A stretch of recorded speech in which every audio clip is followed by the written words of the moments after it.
mema tena kwa nafasi hii. Ni wakati mzuri Mungu, tuko tayari kupokea kutoka kwako. Tumetayarisha mioyo yetu Mfalme ili ukanene nasi. Tulikuja na njaa Mfalme, ukatushibishe.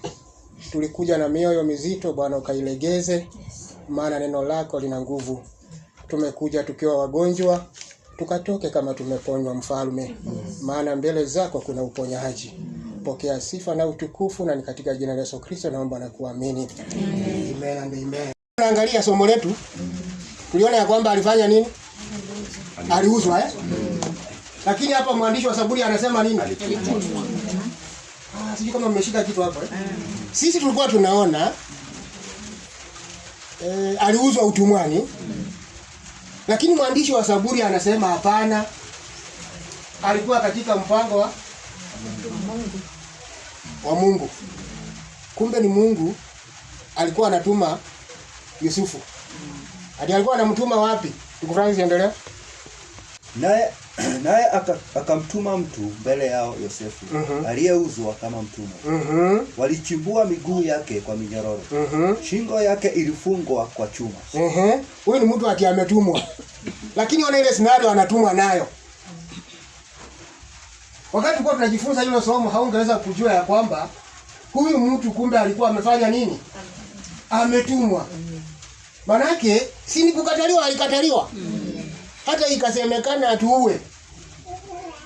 Wengine walikuwa na hiyo proposal ya kwamba tuue huyu jamaa. Mwingine akasema hapana, tusiue, tufanye nini? Tumuuze. Wacha tumuuze, si ndio? Afadhali tumuuze tupewe hizo pesa. Alafu tuende tuambie mzee aliraliwa na nini? Simba. Na simba. Nini walifanya? Lakini imagine adio yote ilikuwa ni mpango wa nani? Mungu. Hiyo mateso yote kumbe ni Mungu alikuwa ako kazini.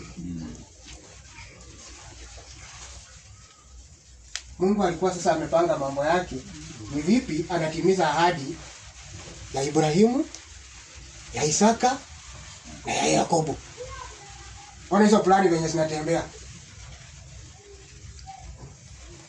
Mtu anakataliwa kwao, anauzwa utumwani. Neno linasema alifungwa minyororo. Najua kitambo utumwa kuna chain ilikuwa inakuaga kwa shingo.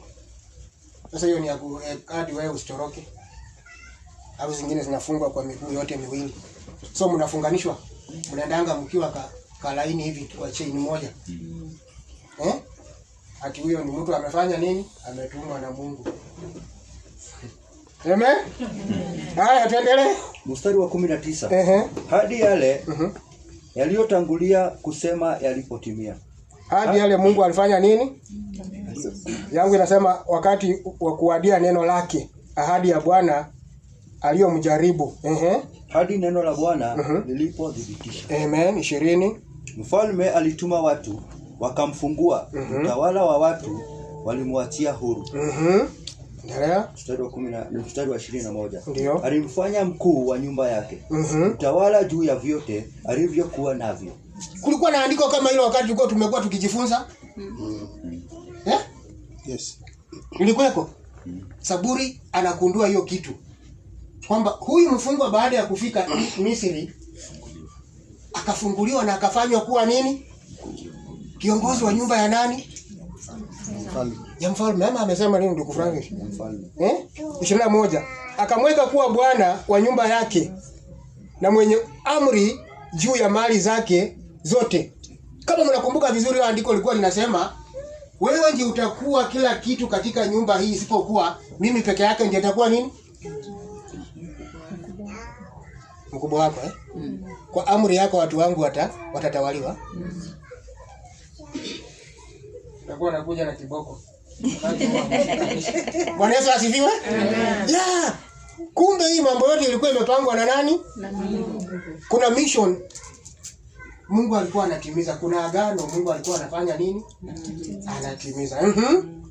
22. Kuwaelekeza wakuu wa mfalme apendavyo. Hata hiyo ilikuwa.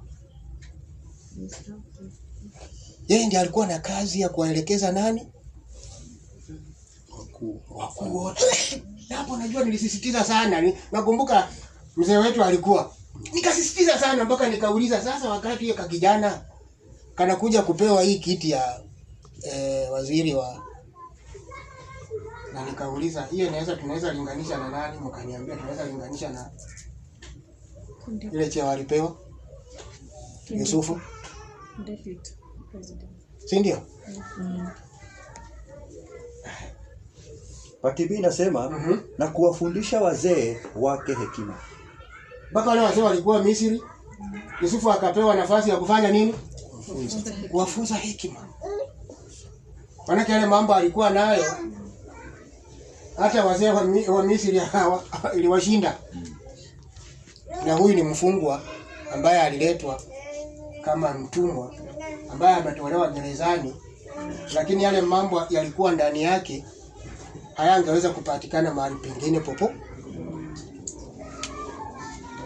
Najua hiyo makanya alishika sana. Ule uzito wa huyo jamaa ambaye alikuwa amebeba ndio ilikuwa inafanya akubariki mahali popo. Maana alikuwa amebeba tani kubwa sana. Haingeweza mruhusu kukaa hapo kwao.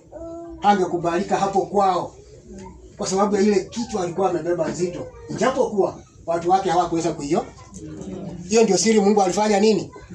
Alificha ndani ya hawa wabeba maono. Hakuna mtu anatambua ni nini huyo mtu amebeba isipokuwa ni Mungu peke yake. Maana kama wangekuwa wanatambua hawangeweza kuwabeba venye huwa wanawabeba hawa wabeba maono. Bwana Yesu asifiwe.